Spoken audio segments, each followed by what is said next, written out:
como persona tú tienes un problema. Y es que tú eres pecador. Todos somos pecadores. Y cualquiera que diga lo contrario, pues, está mintiendo, está dejando mentir la palabra de Dios. Entonces, nosotros sentimos esto como el estado natural de nosotros. Este es el estado natural de nosotros. Y tú dices, wow, qué bien me siento esos primeros días donde conociste gente buena en la iglesia. Donde conociste gente maravillosa, donde el pastor decía cosas que te gustaban. Donde tú sentías algo cuando llegabas a tu casa y sentías la presencia del Señor. Y tú dices, yo sentía tan lindo. Pero pasado el tiempo, la mayoría dejó de sentir eso. Una de las cosas que habla Apocalipsis dice, tú abandonaste tu primer amor. Y yo quiero enseñarle cómo es que Dios quiere que nosotros hagamos o vivamos una vida cristiana. Nuestra vida cristiana o el evangelio en realidad es esto. Pero yo voy a ejemplificar esto y lo voy a enseñar como se enseña el evangelio.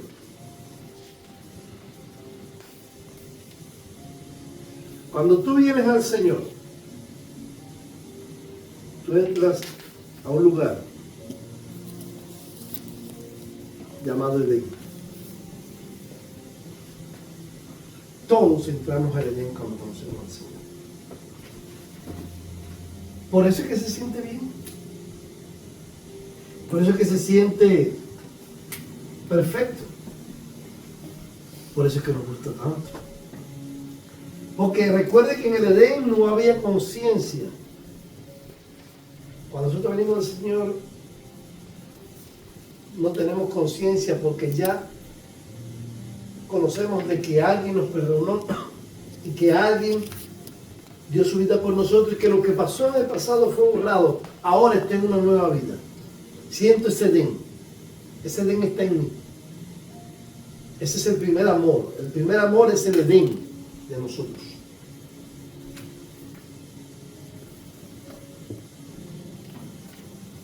Pero al igual que Adán y Eva, nosotros abandonamos el Edén.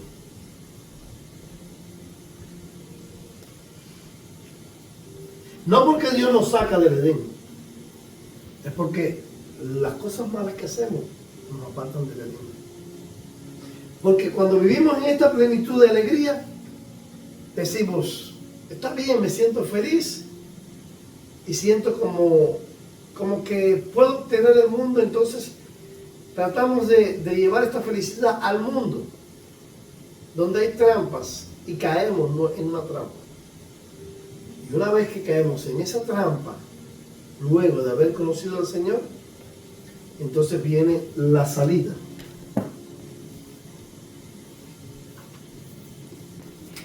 Viene la salida.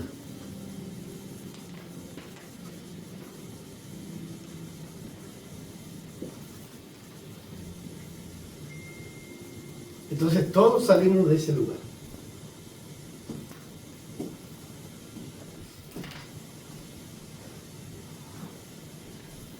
Que ahora van a entender un poco de cosas de lo que ha pasado en su vida. Salen de ese lugar. Para saber entonces, ahora, cuál es nuestro próximo paso, miremos a Adán y Eva. Cuando salen del Edén, ¿qué pasó? Salieron de la bendición de Dios. Dios no los sacó porque era malo, Dios los sacó porque ellos desobedecieron a Dios. Para vivir en este lugar habían leyes que nosotros de alguna manera violamos. Por eso ya no nos sentimos aquí. Entonces decimos, es que no me siento bien. Claro que no te vas a sentir bien. Porque hubo un Edén que perdiste.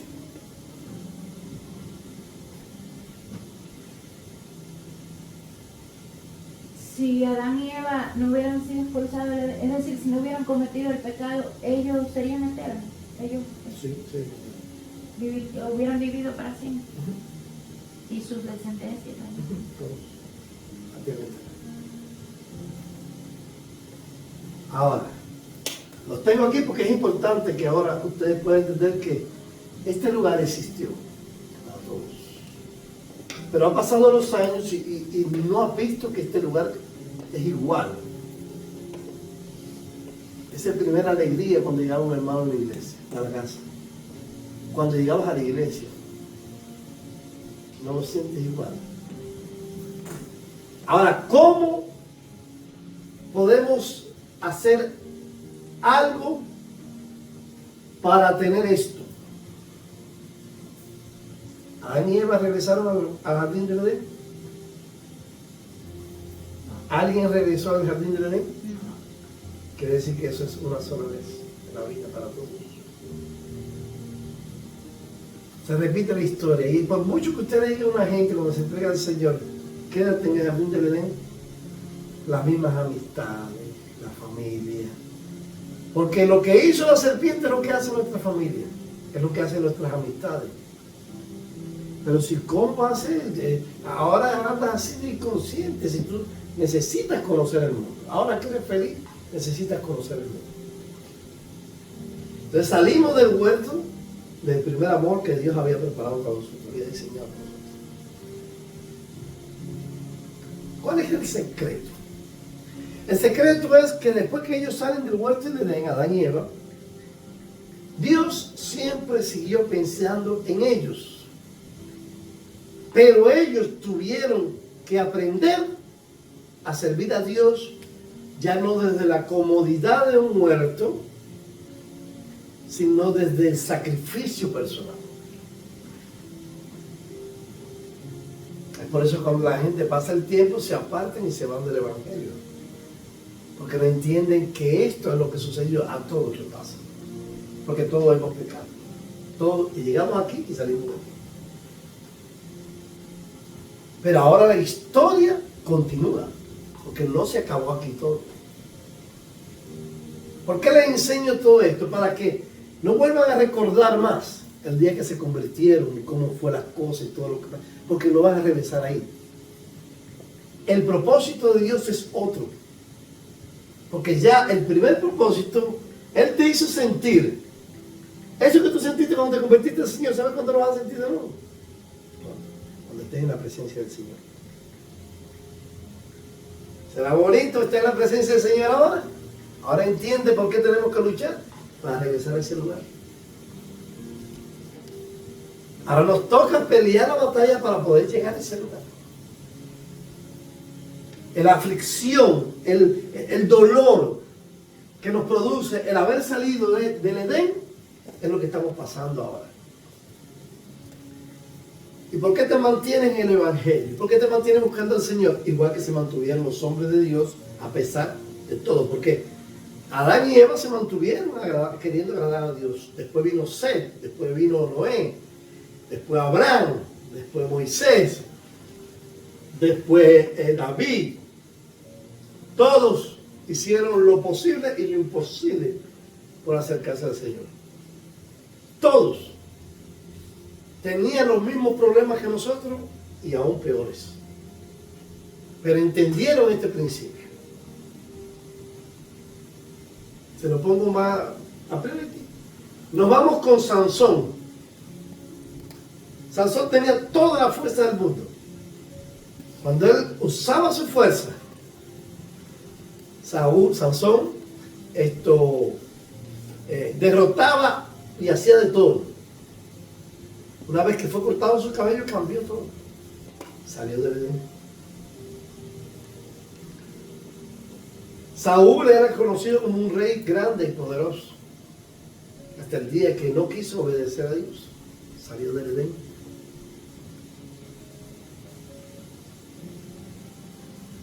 Judas tuvo todo. El jardín del Edén. Hasta que decidió ser solo. Eso es lo que yo quiero que usted pueda entender, para que Cada vez que usted no sienta esto y no diga, es que yo no siento la presencia del Señor, es que yo me siento frío espiritualmente. No te sientes frío espiritualmente. Sencillamente has salido del proceso del Edén. Estás en un proceso donde vas a tener que luchar para volver a retornar hacia el Edén durante la vida hasta que llegue tu hora. Porque es un ciclo donde vas a regresar. Entonces, a partir de ahora, cuando usted vea a un hermano que se sienta mal, que no sienta lo mismo cuando se convirtió, va a explicarle esto. Nuestra lucha es regresar nuevamente al Edén. Hay cosas que nos pasan. Hay situaciones que nos pasan en nuestra vida. Incluso en la obra del Señor.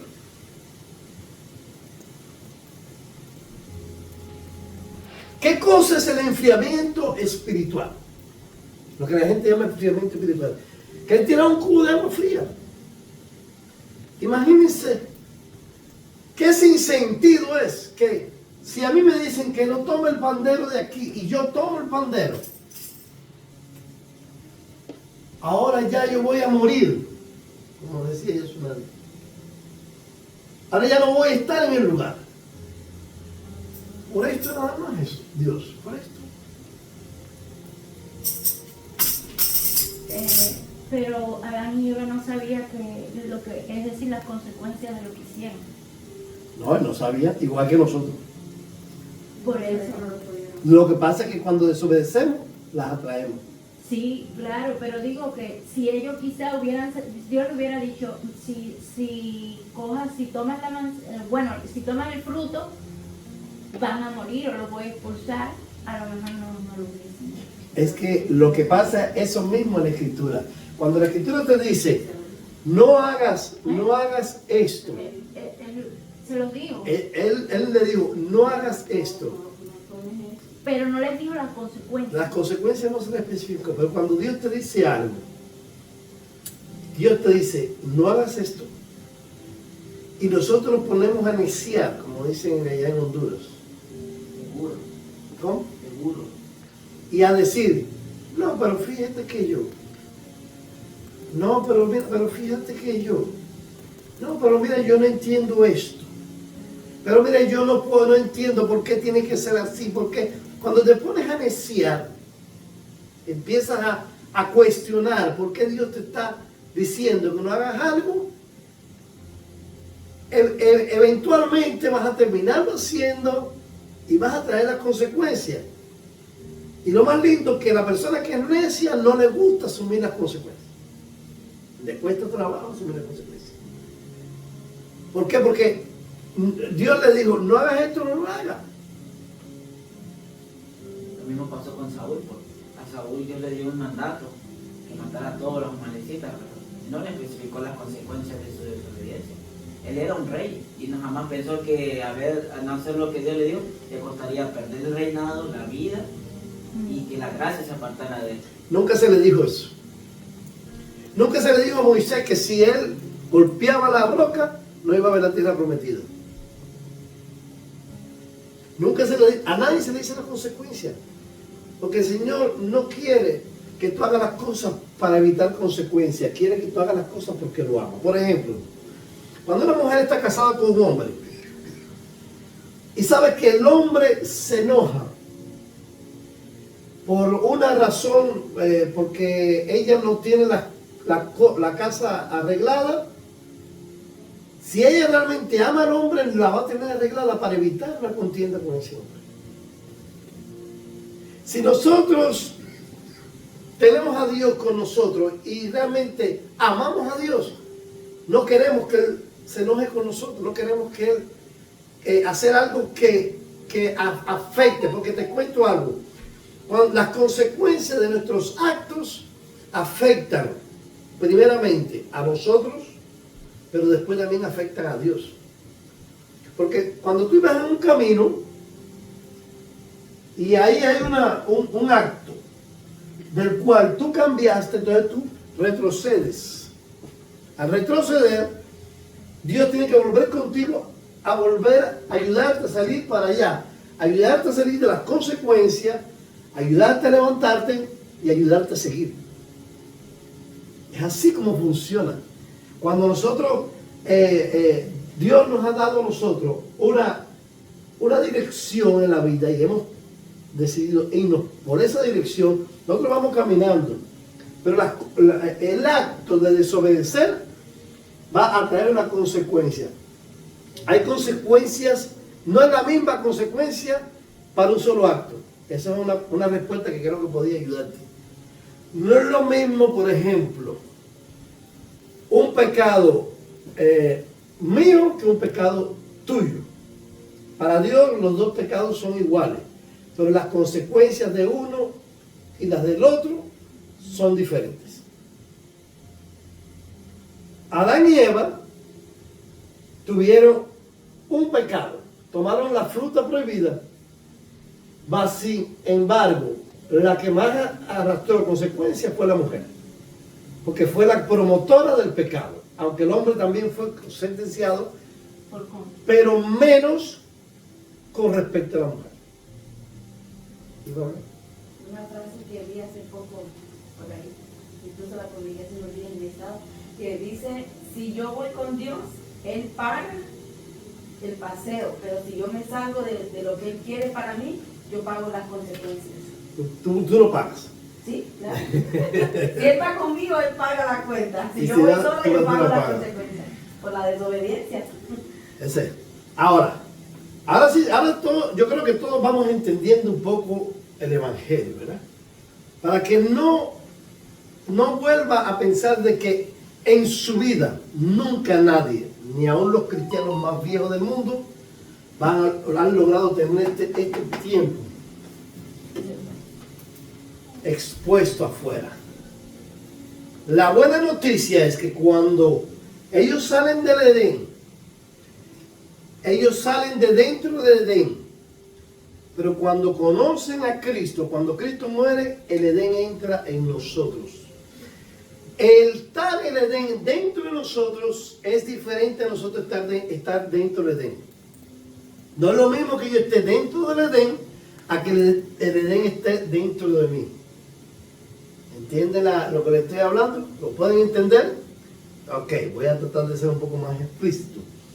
No es lo mismo que yo me pasé y no me preocupe ni por el frío, ni por el calor, ni por la comida, porque los mangos van a estar ahí, las frutas van a estar, los animales van a estar con... No es lo mismo eso a que yo tenga eso dentro de mí y vea que no hay comida y lo que está dentro de mí me dice: pero Dios te va a alimentar. Vea que hay peligro, pero Dios te va a proteger. Vea que hay aflicción, pero Dios te va a consolar. Vea que hay enfermedad, pero Dios te va a sanar. Es el Edén dentro de nosotros. Cuando el cristiano logra que el Edén entre dentro de él, eso es lo que se llama una vida de fe. Porque ya, eso que tenían ellos naturalmente y visiblemente, ahora tú no lo ves, pero lo tienes dentro. El cristiano, el verdadero cristiano, empieza a vivir con ese Edén dentro, esa esperanza dentro de que todo lo que hemos hecho o lo que estamos haciendo va a tener una recompensa positiva. Que podremos caer como tantas veces, porque después que el hombre sale, cayó muchas veces y grandes hombres de Dios cayeron. Cayeron grandes hombres, cayó Noé, cayó David, cayó Salomón, cayó Sansón, cayeron tantos hombres. Cayeron tanta gente buena. Pero ese no es el sentido del verdadero cristiano. El sentido del verdadero cristiano es que 7 veces caía el justo y 7 veces Jehová lo levanta. Con cada caída tuya hay una consecuencia que tú arrastras. Con cada caída tuya hay una consecuencia que tú atraes. Pero eso no quiere decir que no tengas posibilidad de llegar al jardín del Edén. Si estás en tiempo, forma y espiritualmente correcto.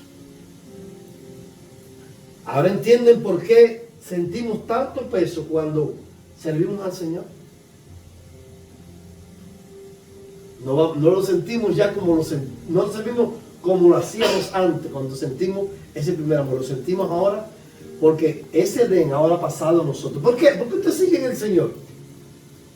¿Por qué usted sigue en el Señor? Porque usted tiene la esperanza de esto. Usted recuerda esto. Y eso se lo puso Dios a usted en su corazón, en su mente, para que tú tuvieras paz, para que sintieras que no estás solo, para que sintieras que Él iba a estar contigo todos los días, hasta que tú volvieras a llegar a ese Edén. Y que durante este transcurso, en este desierto de la vida, donde nosotros estamos caminando, Él pudiera llegar y decirnos: yo estaré con vosotros todos los días hasta el fin del mundo. Ese es el mensaje más claro. No es que tú estás más frío espiritualmente. No es que estoy de la gente, ay, que yo estoy débil. No estás débil, es natural. No puedes esperar caminar por un desierto como caminar por el jardín del Edén. No va a ser igual. Tienes que entenderlo. El Evangelio no se resume en caminar por las calles de oro. Se resume en caminar por el desierto para llegar a las calles de oro. La vida es un desierto. Y solamente son los que son perseverantes. En el libro de Apocalipsis, en el capítulo 2, uno de los mensajes de la iglesia le dice: tú has permanecido fiel. La iglesia es Mirna. A pesar de que muchos se han levantado, a pesar de que muchos te han criticado, has permanecido fiel. El Señor sabe que la iglesia pasa por momentos duros. El Señor sabe, Él no está ajeno a lo que tú pasas. Él lo que no quiere que tú te condenes, sino que camines.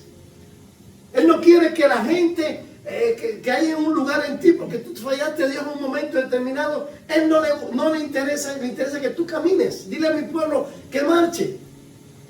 Había gigantes cuando Josué le dijo: dile a mi pueblo que marche. Lo que quiero que camine, camina. Que se murió Moisés, que se murió el otro, camina. Yo quiero que camines para mí. Yo quiero que sigas caminando, porque tú tienes que llegar a este lugar de donde tú sabes que yo te hice sentir. Ese lugar cuando me conociste. Ese lugar cuando viste quién era mi gloria. Ahí yo te quiero llevar. Pero hay que pelear en el desierto. Hay que pasar por el mar rojo. Hay que tomar agua de la peña cuando tengamos sed. Hay que caerse, pero hay que levantarse. No es que te sientes mal espiritualmente porque las tentaciones, no, mentira. Tienes que acostumbrarte. Las tentaciones, el pecado va a estar constantemente al lado tuyo, constantemente. El Señor dijo en Proverbios, dice: no puedes impedir que un pájaro vuele encima de ti. Lo que no debe permitir es que se pose. Pero nadie puede impedir que las tentaciones lleguen, las aflicciones lleguen, las enfermedades lleguen. Pero no dejes que eso tome tu mente, lo que está diciendo. No dejes que eso te agobie. No dejes que si fallaste una vez eso te atormente. No, porque fallé esta vez, no puedo servir al Señor, no puedo hacer la voluntad de Dios, porque yo fallé esta vez, porque yo hice esto, porque yo hice... Eso es una condenación que solamente la pone el diablo. Porque si hubiera sido así, que por hacer algo malo, la raza humana no pudiera tener salvación, entonces ¿para qué vino Jesús? ¿Para qué en vano murió Jesús en la cruz del Calvario? ¿Por qué murió Jesús? ¿Por los santos o por los pecadores? Lo que pasa es que nos han enseñado en la religión a que si te caes de la mata, ya te caíste, te convertiste en un fósil. Entonces, ¿dónde está el pastor que dejó 99 y fue a buscar una oveja? Esa oveja estaba perdida. Yo conozco gente que me dice: apóstol, es que yo he hecho tanto que yo no quiero regresar a la iglesia. Ya yo he hecho tanto. Sí. ¿Cómo que he hecho tanto? Pecado. Pecado, sí. Es tanto la condenación que sienten encima de mí que no quieren regresar a la iglesia. Han hecho tanto mal que no quieren regresar a la iglesia. No, existe una persona así. Porque cuando tú te dejas que el diablo te siga, te engatuse, eso es lo que pasa. Lo que pasa es cuando tú aparentemente estás diciendo, Señor, yo sí fallé, pero veo al hermano que me ve cuando caía. Y al otro. Pregunto algo, yo que lo pregunto todo. ¿Qué le podría decir Adán y Eva a sus hijos? ¿Por qué no votaron a los padres, que debían ser los responsables de la crianza de los hijos? ¿Cómo tú crees que un padre le iba a llamar la atención a Caín de matar a su hermano?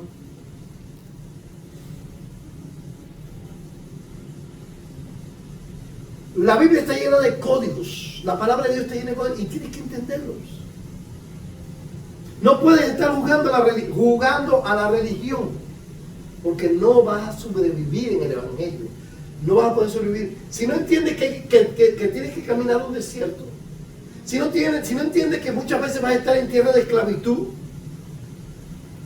si no entiendes que a veces vas a estar con las personas incorrectas viviendo a tu lado, si no entiendes que van a haber fariseos que te van a estar acusando día y noche de lo que tú haces y juzgándote por lo que tú hiciste. ¿Usted cree que Jesús era pecador? ¿Cuántos fariseos le decían cosas de eso? A Jesús lo acusaban por él tener leyes a favor de la gente pecadora. ¿Y nosotros? Ya porque alguien nos vio hacer algo y ya, ay, me siento tan mal.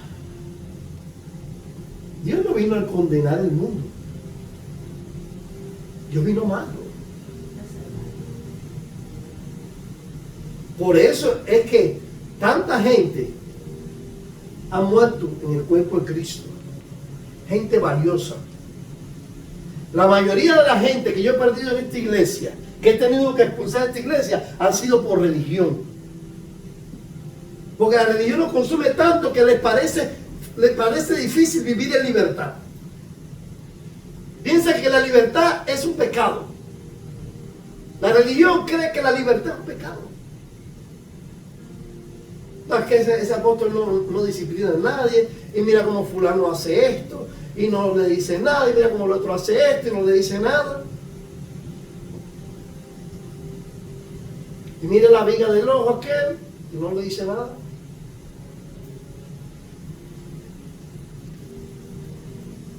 ¿Cuál es la hipocresía?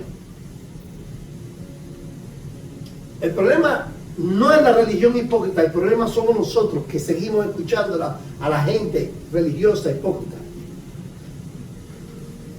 Bueno, yo soy un siervo de Dios y usted ha cometido un pecado. Usted tiene un juicio para su vida.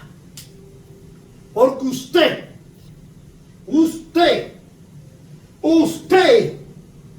yo nunca oigo a esa gente, usted y yo somos unos sinvergüenza. Usted y yo hemos pecado y tenemos que arrepentirnos, usted y yo. Cuando usted vea a un religioso decir eso, tiemble. No lo dice. Usted, por eso, cuando hay los peores acusadores que hay son los religiosos, los peores. Porque la gente del mundo, ustedes les pueden observar, pero cuando hay una gente de cuello corbata y te quiere acusar, eso es lo peor que puede haber. Eso es lo peor que puede haber. Estamos destruyendo la gracia de Dios y vamos a tener que dar cuenta por eso.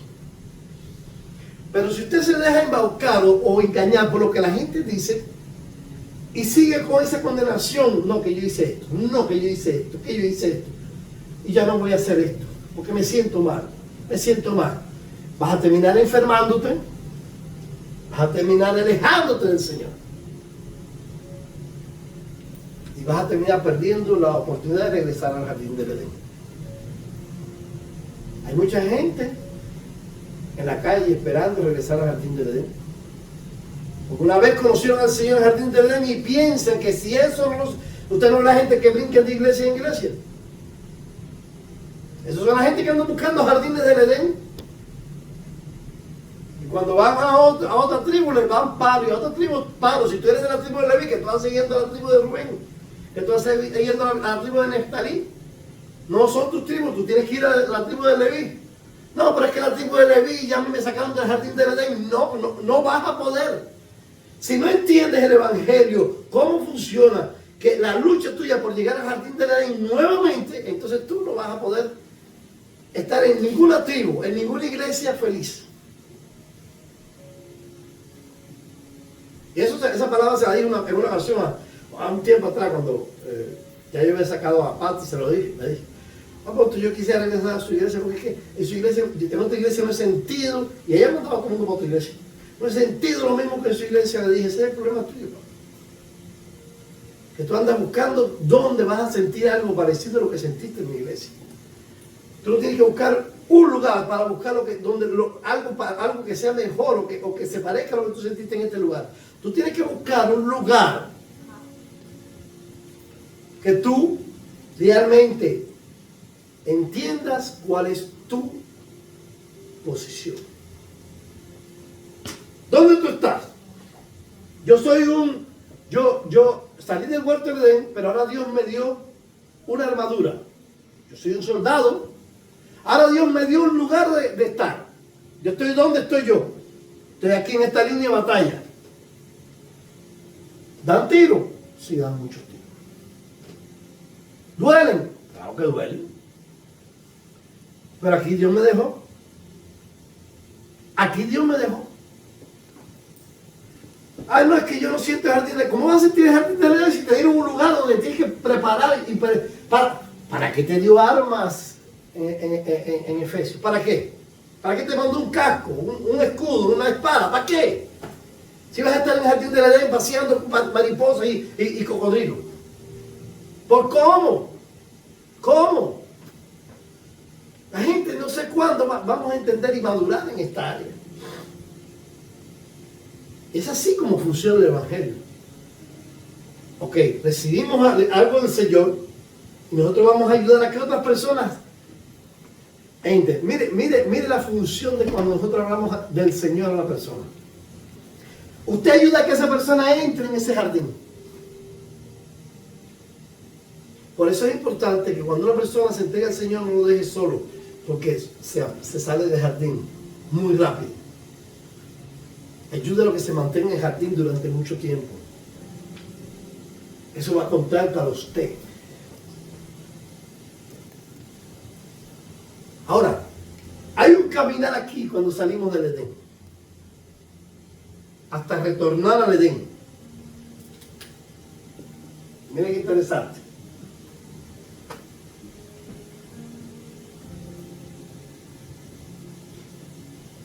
Apocalipsis capítulo 2, versículos 4 al 5.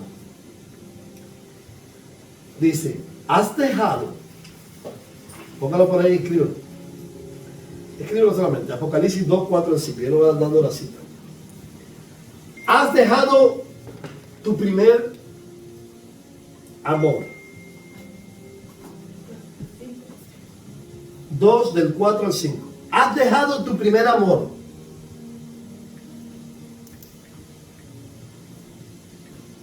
Voy a sacar, voy a dejar aquí.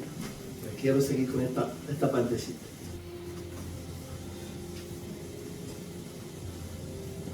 Has dejado tu primer amor. Recuerda. Recuerda, número 1, recuerda. Número 1, recuerda. Si te dice que recuerde, no te está diciendo que vivas. Te dice, recuérdate. Eso es lo que estaba diciendo Dios a la iglesia. Recuérdate cómo fue que yo te traje. Pon eso aquí en tu cabeza. Mete ese Edén aquí en tu cabeza. Recuérdate. Pero como un recuerdo. No como una sensación que la vas a volver a vivir. Es como un recuerdo. Ponlo aquí. Arráigalo aquí. Recuérdate Recuerda, número 2, arrepiéntete. Arrepiéntete. Recuerda, arrepiéntete. ¿Cuándo hay que arrepentirse? Todos los días. Con dolor, con aflicción. Arrepiéntete. Número 1, recuerda. Número 2, arrepiéntete. Y mira lo que dice al final. La tercera, haz las primeras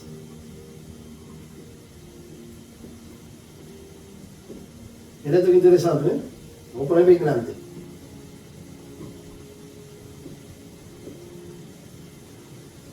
Obras. ¿Qué es lo que te está diciendo el Señor? No te está diciendo que vas a sentir lo mismo, te está diciendo, lo primero es que tienes que recordarte cómo fue que yo llegué a tu vida.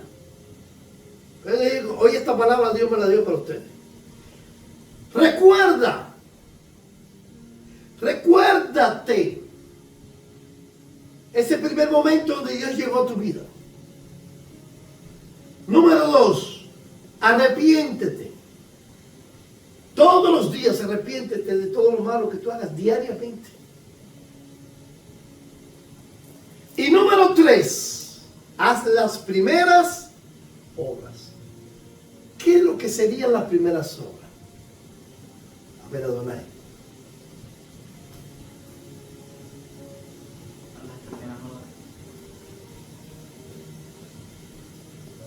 A ver, las primeras obras. ¿Qué serían las primeras obras?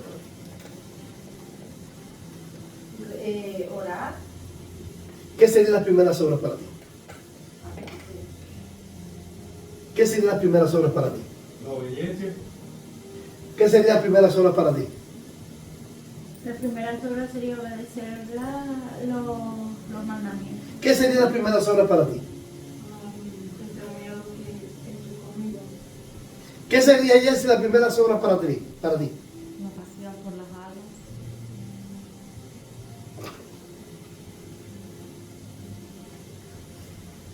Si cuando te convertiste al Señor por primera vez, te gustaba estar en el templo a las 7 de la mañana para orar, esas son obras. Si cuando te convertiste al Señor no dejabas de escuchar la música cristiana, si cuando te convertiste al Señor no dejabas de hablar a la gente de Él porque estabas en el primer amor, eso es obras. Si cuando te convertiste al Señor no importaba el cansancio para dedicar un tiempo para ayudar a las personas, eso son obras. Si cuando te convertiste al Señor alguien te decía vamos a pasar una vigilia y te viene la queja, es volverla a hacer sin hacer la queja, es hacer aquello que estabas haciendo sin sentirlo. El Señor se lo estaba recriminando a la iglesia, le decía haz las primeras obras, aquellas que en el primer amor, porque Él está diciendo, tú abandonaste el primer amor, pero las obras las puedes hacer. No sé si puedes entender lo que Dios te está diciendo ahora. Las obras las debes de hacer, aunque no las sientas. Porque las obras son las que permiten que yo vea cuánto tú deseas estar en este lugar. No quiero hacer obras. Porque no me gusta trabajar para el Señor. Estoy cansado de trabajar para el Señor. Estoy fatigado porque tengo que trabajar, tengo que buscar el dinero, tengo que buscar esto. Y entonces, ¿a dónde quieres regresar? Si el Señor te está diciendo, haz las primeras obras. Apocalipsis, capítulo 2, versículos del 4 al 5.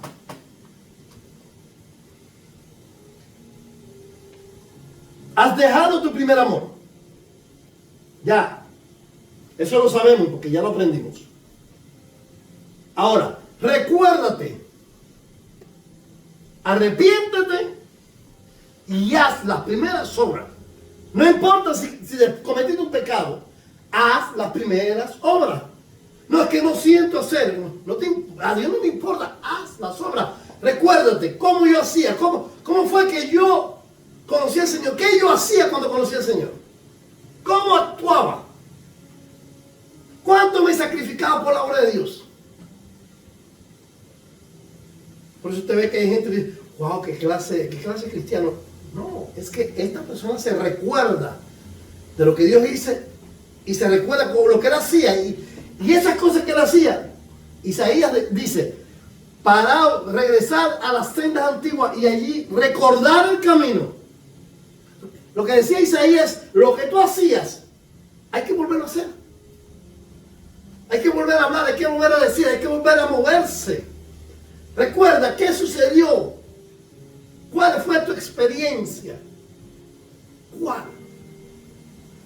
¿Qué fuiste capaz de hacer por Dios cuando estabas caminando con Él en los primeros pasos? Pregunto, ¿cuántos están haciendo eso? Ay, pero es claro, yo no lo siento. No. Primero tú abandonaste ese lugar, pero Dios te da una orden. ¿Tú quieres regresar al lugar? Dice el Señor, yo tengo ese lugar. El Señor dice, tengo un mejor lugar. Es decir, que esto no es nada comparado con lo que Dios tiene preparado. ¿Cómo sabemos las señales comunes de una persona que no entiende, que no se da cuenta de lo que está pasando? Número 1, empiezan a existir oraciones mecánicas y a veces inexistentes. Número 2, empieza a haber una falta de deseo por leer la escritura. Ya dejas de leer como lo hacías en aquel tiempo. Yo creo que todo el mundo se sitúa en aquel tiempo. ¿Cómo leías la palabra de Dios en aquel tiempo? ¿Cómo orabas en aquel tiempo? Esta persona también empieza ahora a haber un aislamiento espiritual. Porque siente que no está encajando con las demás personas. Es un aislamiento espiritual. Hay otra cosa que se llama cansancio emocional. La persona empieza a sentir fatiga emocional. ¿Por qué? Por tantos golpes que recibe en la vida. Y se empieza a cansar ya. Y ya usted lo ve cansado. Es que ya no doy más. Ya no, por eso usted ve a veces gente en la iglesia que se quita la vida. Porque no entienden que las emociones es un arma de Satanás para debilitarnos en el camino de regreso al Edén. Y quinto, y más importante, culpa y condenación interna. Cuando una persona empieza a sentir una culpa y una condenación interna, se siente que está enfriado espiritualmente. Usted lo ve, es que yo no puedo, es que yo no soy capaz, es que no lo puedo lograr, es que yo fallo, es que yo esto, es que yo lo otro. Es una condición. ¿Por qué? Porque las voces que tienes te están culpando, te están condenando, tienes una condenación día y noche en tu mente. Es algo importante que Dios no llama rebelde. Atención, Dios no llama rebelde al débil, sino lo llama una oveja herida. El débil es una oveja herida, no un rebelde. Dios no rechaza al débil en la fe. Él no lo hace. Otra cita es Romanos capítulo 14, versículo 1. Y vamos a entrar a ver cómo podemos ayudar a estas personas. Porque como hombre de Dios, como líder, tú tienes una misión. Romanos 14, 1. Dice, recibid al débil en la fe, pero no para contender sobre opiniones.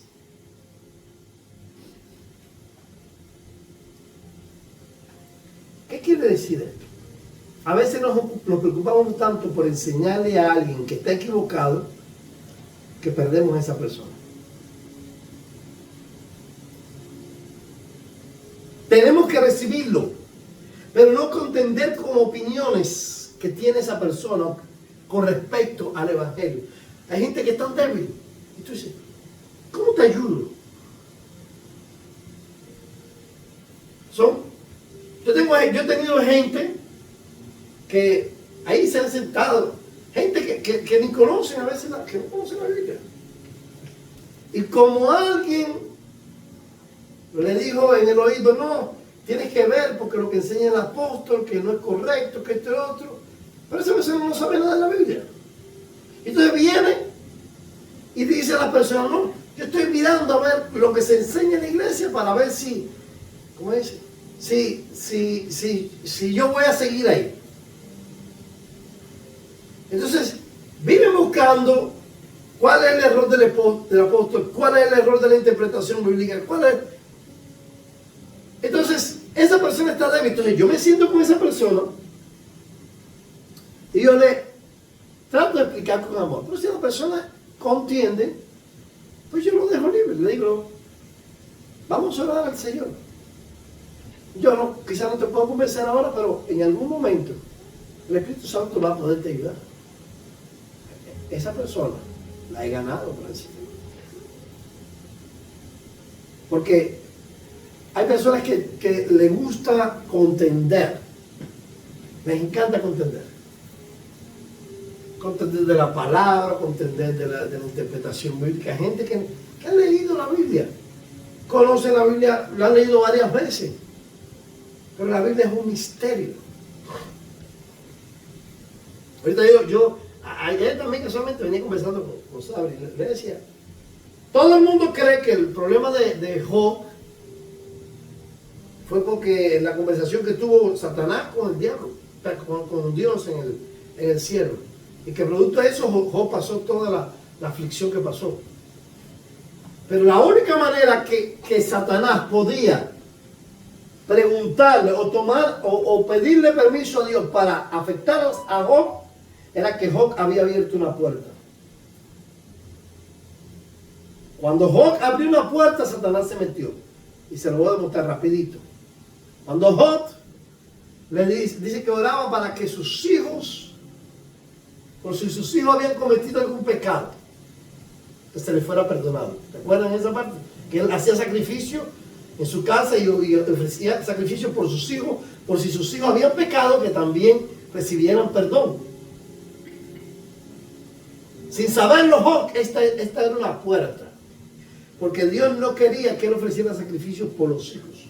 Dios quería que ellos mismos, los hijos, ofrecieran sacrificios por sus propios pecados. Y a veces nosotros queremos ayudar tanto que terminamos dañando a los que estamos ayudando. Porque la salvación es individual. Jessie no se va a salvar por mí. Ella tiene que dar cuenta por su vida y yo tengo que dar cuenta por la mía. Usted va a salvarse por usted. Así que usted no puede sacrificar, Señor, perdona los pecados de mi hija. Señor, mira que ella está metida en el pecado de la droga, de la prostitución. Señor, Señor dice, no funciona así, muchacho. Y Job hacía eso. ¿Por qué? Porque Job cuidaba mucho a sus hijos. Y en ese sentimiento se metió Satanás y le dijo, espérate, hay algo ilegal aquí. Porque el diablo sabe cuando es algo ilegal. Esto no es legal. Ven acá, Señor, mira. Él todavía está gozando porque tú lo cubres, pero mira aquí mira esta puertecita que tiene aquí, Job. Ilegal totalmente. Y Dios le dijo, ok. Si no hubiera esa puerta, Dios no le da permiso. Tócalo. Yo sé que él me va. ¿Y qué pasó con los hijos de Job? Todos se fueron del aire. ¿No se murieron?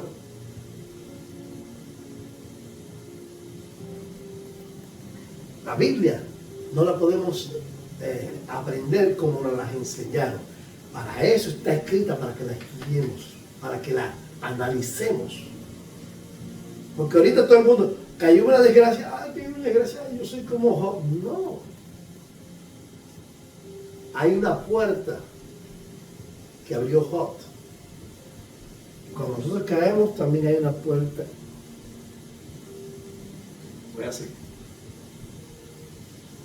Porque quiero que pueda usted entender y ayudar al débil. No quiero que usted sienta que usted está solo en este barco. quiero que usted sienta que todos somos unidos. Porque en el desierto todos estaban unidos, como un solo puño. La iglesia primitiva estaba unida, no separada. El débil no necesita un juicio de nosotros. El débil necesita que le acompañemos.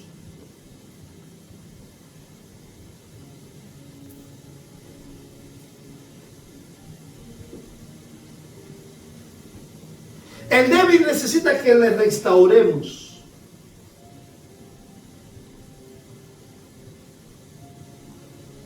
El débil necesita que le demos tiempo. Pero no tiempo de disciplina. Tiempo de conversar con él. De tomar un café con él. De pasar una tarde con él. De ver su aflicción, de ver su dolor, de poder consolar. Quizás no está esperando que tú le des un consejo, pero está esperando que tú le escuches. El débil está esperando amor práctico.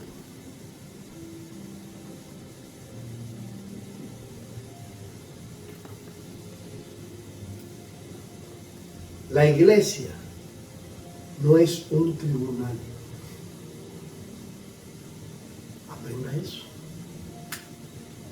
No es un tribunal. Aquí no se viene a juzgar. Es un hospital. Aquí se viene a sanar. Aquí se viene a restaurar. Jesús restaura. Jesús no apaga. Jesús se restaura lo que está dañado. Jesús no lo apaga, no termina apagando lo que ha perdido fuego. Isaías 42:3. Isaías 42:3.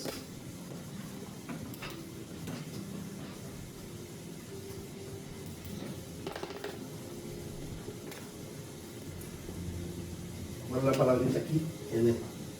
Queda aquí pegada para siempre.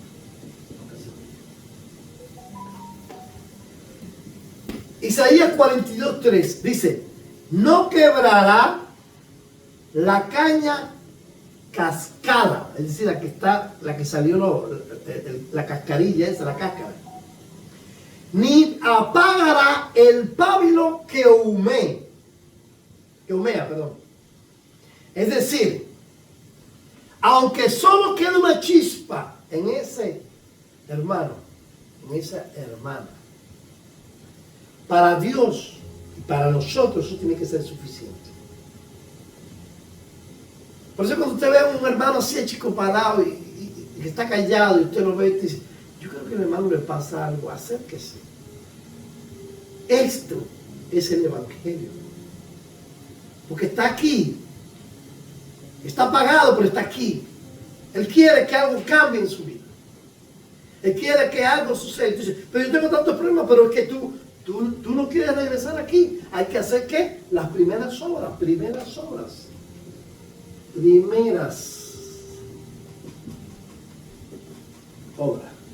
No, pero en aquel tiempo yo sentía, pero tenías tu trabajo, tenías tu familia, tenías tus hijos, tenías todo, y hacía las primeras obras.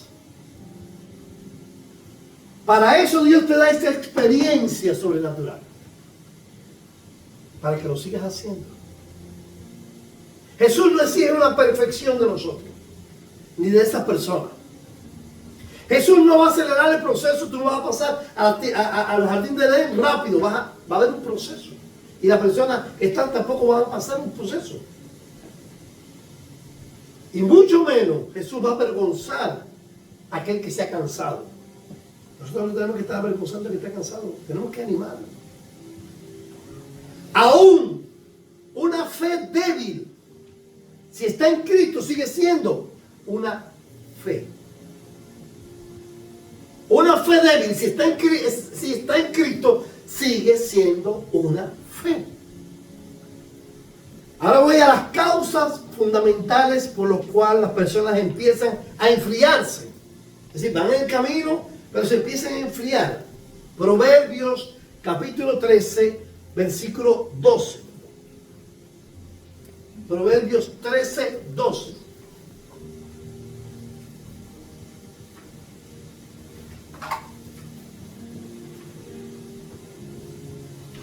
Cuando lo escriban ya voy a decirlo. Lo tengo.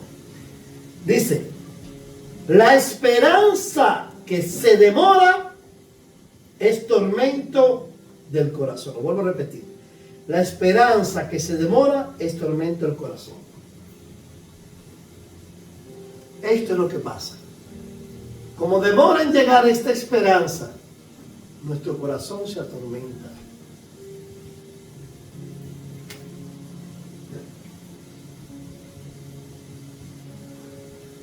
Porque sentimos que luchamos y todavía no llegamos ahí.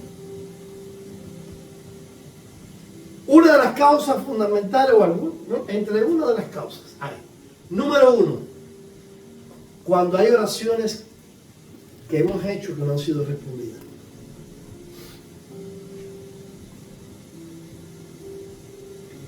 Eso nos atormenta, porque venimos al Señor creyendo que cada oración iba a ser respondida, pero hay oraciones que no son respondidas. ¿Usted sabía que Jesús hizo una oración Jesús, es que dice la Biblia, que aún no ha sido contestada? ¿Ustedes sabían eso? ¿Usted sabía? ¿Sabía? ¿No sabía? Tú sí. ¿Sabía? ¿Cuál es la oración? Que seamos uno, así como yo soy uno con el Padre. Y hoy más que nunca la iglesia está dividida.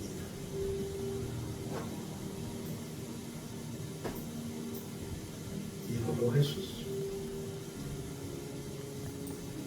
Y lo oró Jesús. ¿Cómo vas a pensar que una oración tuya que no sea respondida, ya Dios no te ama o se ha apartado de ti o no te mereces que Dios haga esa respuesta? Si la oración de él al Padre, Padre, te pido, Jesús, te hablando de Jesús, te pido que ellos sean uno, porque eran tan grandes, tan tercos como tú y yo somos uno. Y no habían recibido respuesta.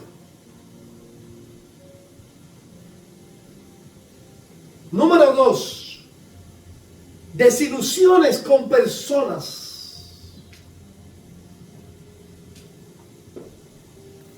Jesús dijo en una ocasión, a los suyos vino y los suyos no le recibieron. ¿Pasó o no pasó lo mismo que nosotros? Número 3, cuando los procesos por los cuales estamos pasando son demasiado largos.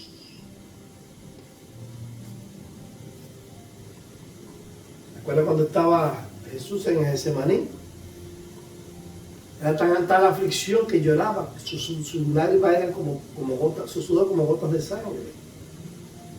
Tanta aflicción, un proceso largo.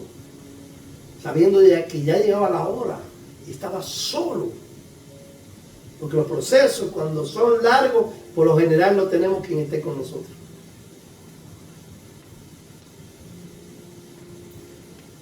Cuarto, cuando tenemos dolor en una parte de nuestro cuerpo y aún no se sana.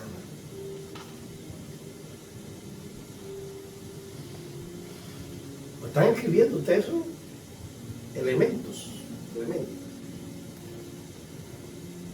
Y número 5, cuando hay una rutina sin querer agradar a Dios y buscar su presencia. Vamos a orar por los elementos. Señor Jesús, te bendigo por el elemento. Hermano, vamos a orar aquí. Vamos a empezar el culto. Vamos a orar por el culto. Señor Jesús, te pido por este culto. Libra a la gente de ahí. Amén.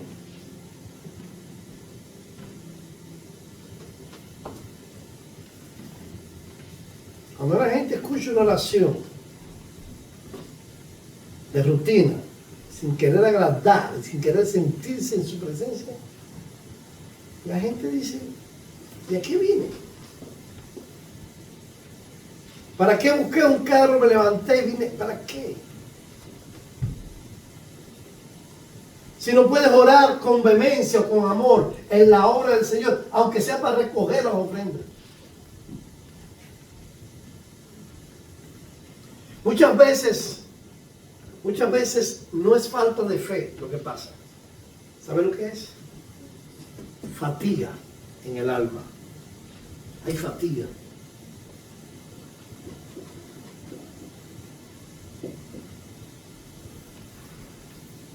Eso es normal. Hay fatiga en el alma, hay aflicción en el alma.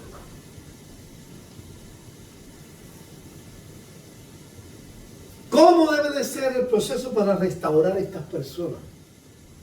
Y esas personas no están allá, también están aquí.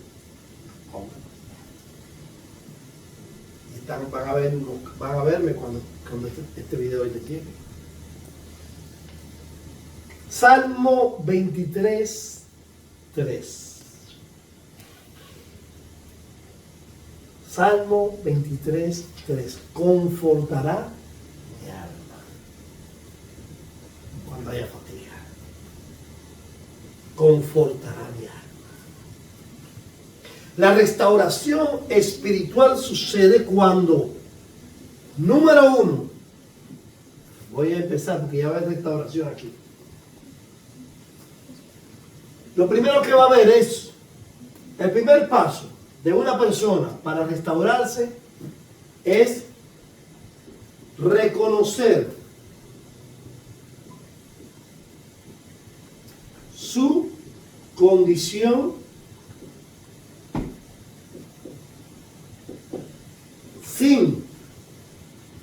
sin vergüenza.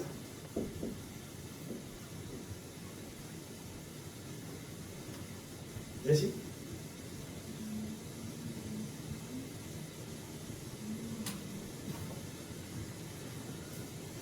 Salmo 51, 17. ¿Quién me lee el Salmo 51, 17?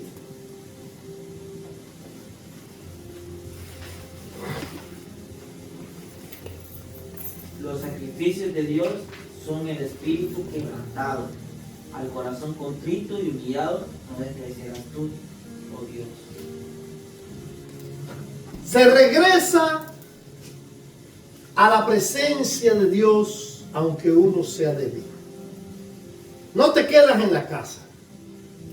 La restauración tiene que ser en el cuartel, en el hospital, en el lugar donde te pueden ayudar. Jeremías 31, 25. ¿Qué dice Jeremías 31, 25?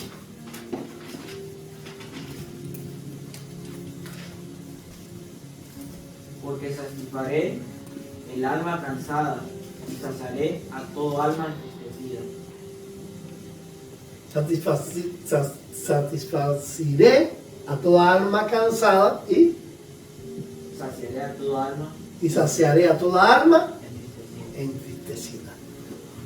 Es decir, la restauración se recibe por gracia, no por condenación. Dios siempre va a satisfacer todo lo que tu alma ha perdido. Todo ese hueco lo va a satisfacer el alma. Romanos 8, 1.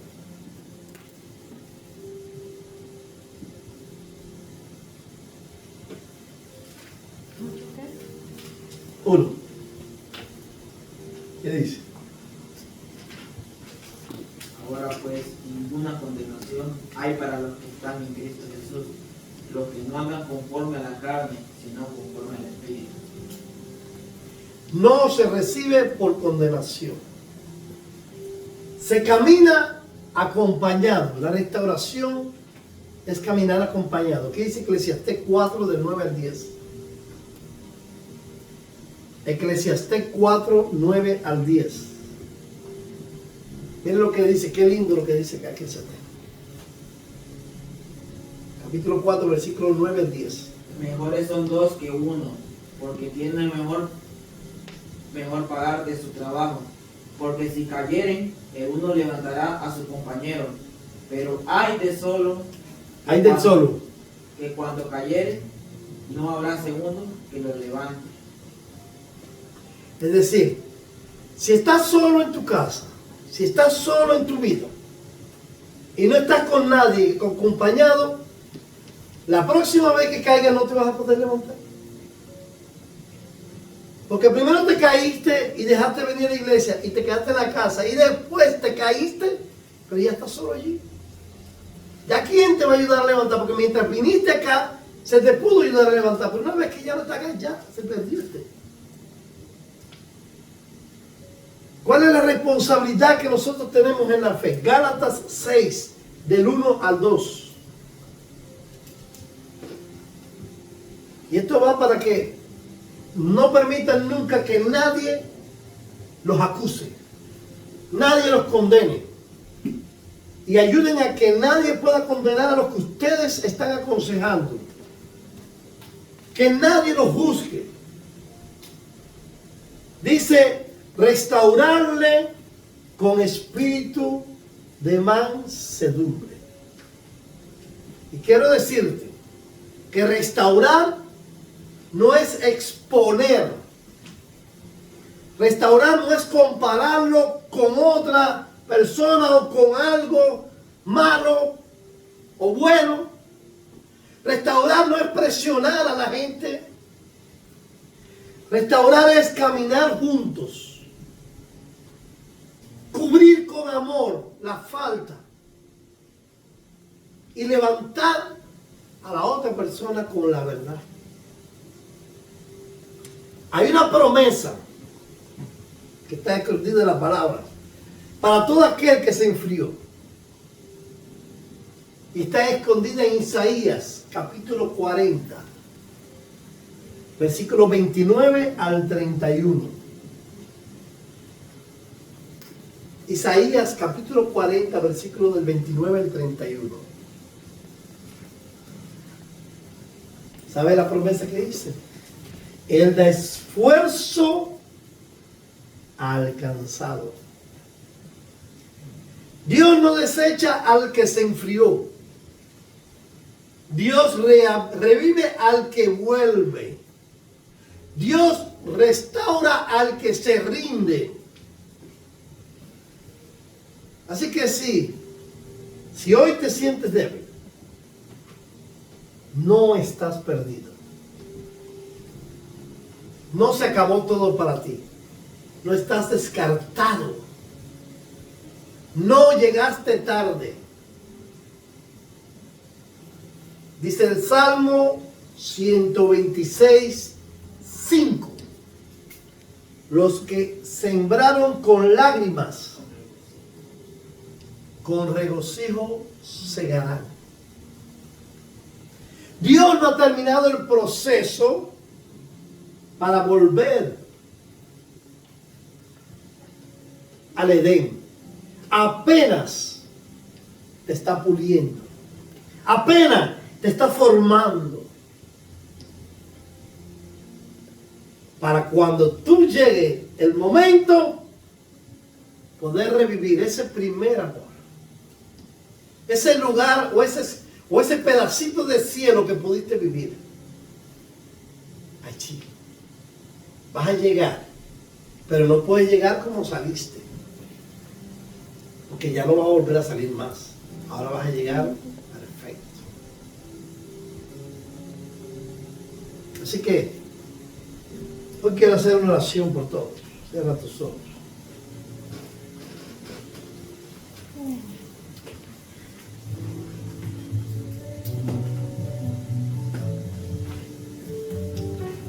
Tú vas a repetir allí, en voz baja. No levantes la voz, no necesito que levantes la voz. Y vas a decir estas palabras: Señor, restaura mi fe cansada. No me mires por lo que perdí,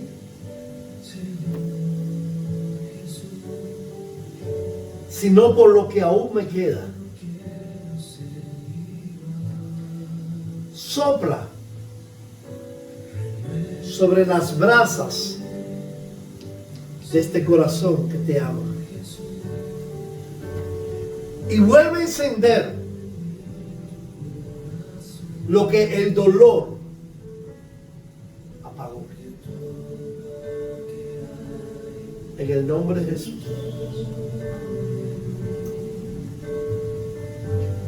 Necesita ser cambiado, Señor. Vamos a poner el pie, vamos a adorar al Señor en esta hora. Vamos a dejar que el Espíritu de Dios nos haga recordar lo que vivimos y aquellas horas. Y dámosle perdón al Señor y volvamos a retomar ese tiempo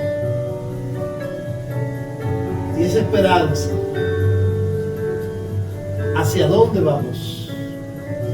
Hacia esa tierra prometida. Porque Él la dice.